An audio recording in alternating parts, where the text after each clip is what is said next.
Kabor Kapatisi TV. Together we achieve, together we can fly, reaching for the sky. ICFA University, Meghalaya.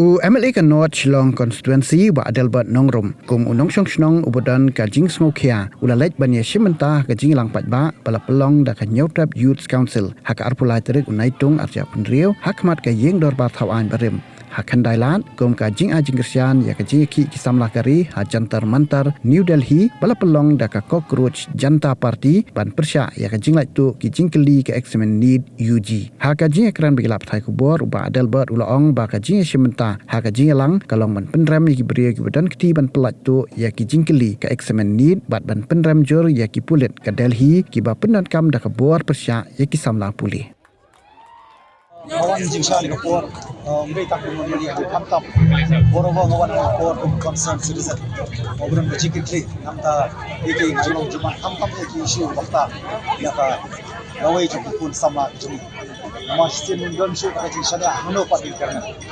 ngawan for pau dari jing mandam di jawa ber yang jing don ti ham tam ka ba don ti ko quality ka jing latu jumi ka ki purpose work bari wa bari exam so brio gubran ti ani ka kam they are all should be fixed responsible tadi koi baru kalau penrem ham tam di ka city jong police ba tam ki youth kama handle gani ka pau ba kenong fit untuk ko amat penrem na ka jing kama ban tela kam tam ni connect atau kalenti ban manajitir through a democratic way mo lembaga kalenti jok sensa kara sisa kali bang nya pandawa nya panya bawa ni bari ka bang apa stand with them mo padi ba midor kita kajing